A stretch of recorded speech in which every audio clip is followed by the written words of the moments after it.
Dalam diskusi yang membahas tentang Undang-Undang Pendidikan Tinggi, saya Febi Sapki masih bersama Anda. Tadi ada beberapa pertanyaan yang belum terjawab, tapi sebelum ke sana, kita beri kesempatan kembali kepada audiens di sini yang ingin bertanya. Oke, baik, dari sebelah kiri ini nampaknya banyak yang ingin bertanya.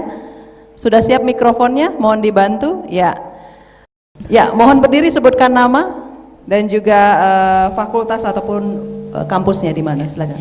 Bismillahirrahmanirrahim. Assalamualaikum warahmatullahi wabarakatuh. Iya, pertanyaan saya yang pertama sebenarnya saya ingin mengutarakan fakta dulu. Kita melihat bahwa pendidikan hari ini betul-betul tidak transparan. Kalau kita lihat seperti itu kan kenapa dana yang kemudian kita keluarkan sebagai mahasiswi masuk ke Universitas Hasanuddin itu tidak dibilang tinggi tapi tidak dibilang juga murah. Dibandingkan dengan universitas yang ada di Jawa misalkan di UI dan UGM dan sebagainya, tapi kita melihat realitas di lapangan bahwa ternyata masih banyak yang orang kepikiran untuk membayar SPP misalkan, biaya kuliah yang lain, masih banyak orang kepikiran masalah-masalah seperti itu, sehingga orang tidak fokus untuk belajar, untuk kuliah semaksimal mungkin seperti itu ya. Kita tidak fokus menjadi seorang ahli misalkan yang kuliah di kedokteran, banyak yang kuliah setengah hati, tidak mencetak, sehingga di lapangan misalkan di dunia kedokteran banyak yang malpraktek ya. Itu biasa terjadi. Kenapa di pendidikan itu hari ini tidak mencetak seseorang menjadi seorang ahli gitu? Kenapa? Karena kita disibukkan dengan kegiatan-kegiatan di kampus, masalah-masalah perkuliahan, kemudian kalau sebenarnya hidup saya itu kepikiran misalkan saya sendiri dari keluarga yang kurang gimana ya pas-pasan begitu, sehingga saya harus membiayai hidup saya sendiri selama kuliah di sini. Itu saya kepikiran gitu, jadi saya tidak fokus kuliah karena harus kepikiran membayar. Sedangkan kita melihat anggaran yang ada anggaran dari ITI, APBN dan sebagainya, di mana semua itu di mana gitu. Sedangkan dalam Islam ya, karena Islam mengajarkan saya mengenal Islam bahwa pendidikan itu digratiskan gitu, digratiskan oleh negara, tidak ada yang bayar sama sekali seperti itu.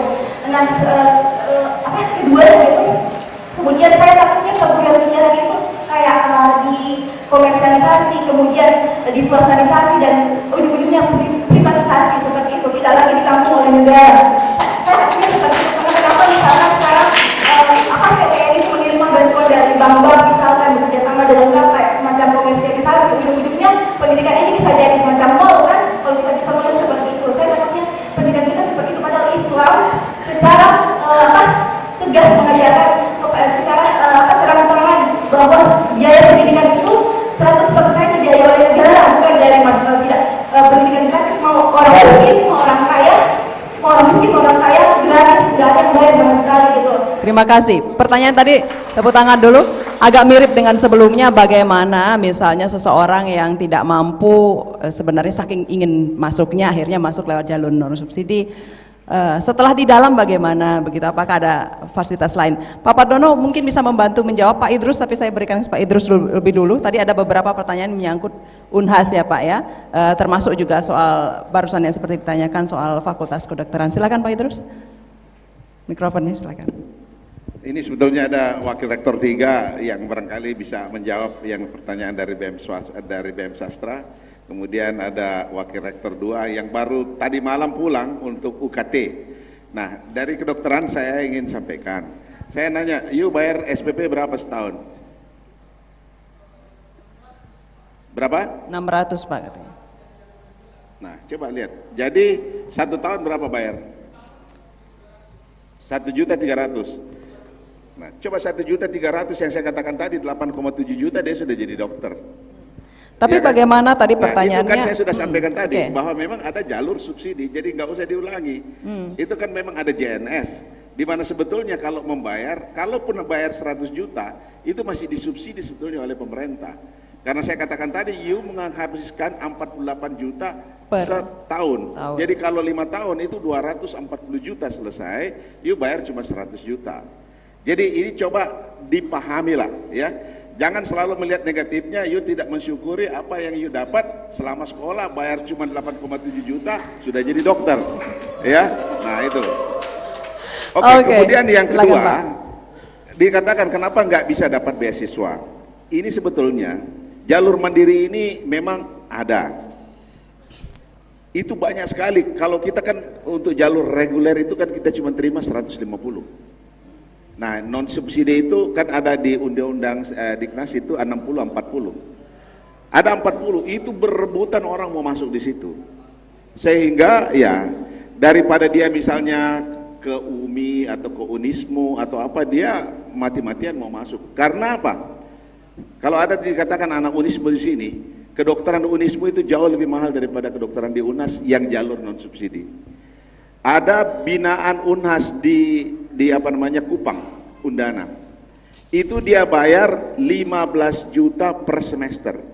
Jadi 1 tahun 30 juta, kalau 5 tahun 150 juta dia bayar. Itu jalur reguler. Kalau gitu mending buka usaha kayaknya Nah, Pak ya. itulah, jadi saya timbang kira, kuliah Pak ya. Jadi saya kira itu mudah-mudahan kita bisa memahami. Dan saya juga sudah sampaikan tadi bahwa kami sudah berkali-kali mendiskusikan dengan Pak Menteri, Pak Dirjen untuk bagaimana menekan biaya itu. Baik. Jadi saya kira supaya jelas, jangan cuman melihat negatifnya universitas ini. Saya kira juga saya ingin menyampaikan kepada anak-anakku sekalian, kebanggaan harus ada pada kalian karena dengan susah payah UNHAS sekarang sudah terakreditasi A. Coba bayangkan, kalau tadi dikatakan untuk masuk A itu biayanya berbeda, sedangkan kalian cuma bayar 1,3 juta per tahun masuk di dalam perguruan tinggi A, program studi kedokterannya juga itu A. Bayarnya sama saja. Jadi jangan kita selalu mencaci kita punya alma mater. Ini yang saya sebetulnya kurang senang. Kalian ini sekolah belajar dan masa depan Anda ditentukan oleh UNHAS, universitas ini, kok rumahnya sendiri mau dijelek-jelekkan. Ini yang saya ajar, kalian nanti akan menjadi pimpinan. Kalau jadi pimpinan dan kemudian menjelek-jelekkan bangsanya, mau jadi pimpinan apa nanti?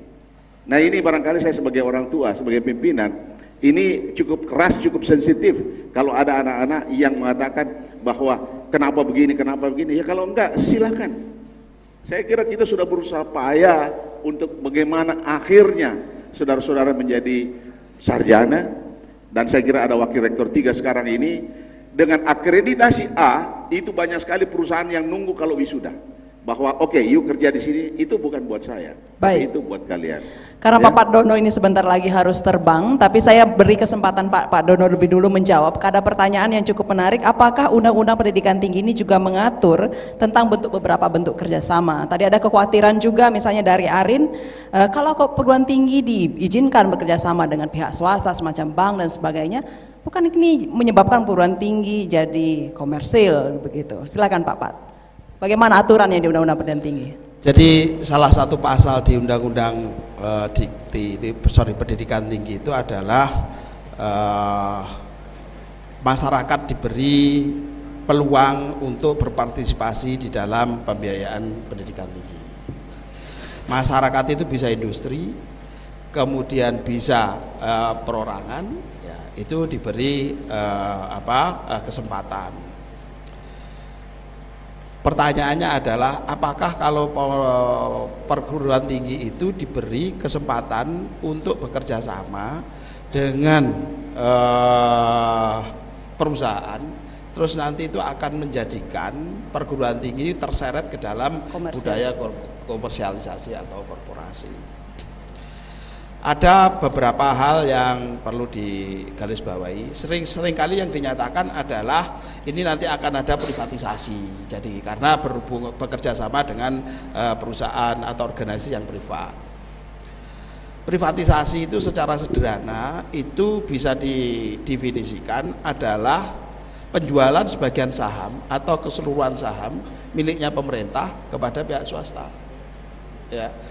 Perguruan tinggi negeri kerjasama sama perusahaan sebesar apapun tidak akan pernah terjadi penjualan saham, ya, milik pemerintah yang ada di perguruan tinggi tersebut untuk dijual ke swasta, karena nggak ada undang-undang yang membolehkan, ya, perguruan tinggi itu menjual sahamnya milik pemerintah itu kepada swasta.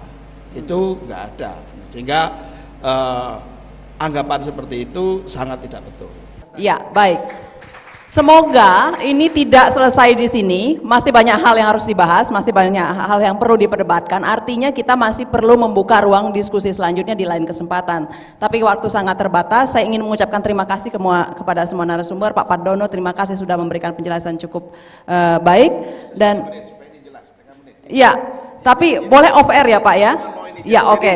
Jadi begini, ini apa permintaan BEM, transparansi saya kira itu yang kita inginkan. Jadi saya kira Wakil Rektor 3, Wakil Rektor 2, anytime saya siap untuk diundang. Nah, tepuk tangan ya untuk Pak Rektor. Terima kasih, itu menutup jumpa kita dalam program Daerah Bicara. Kita jumpa lain kesempatan. Saya Vivi Zabki pamit. Salam.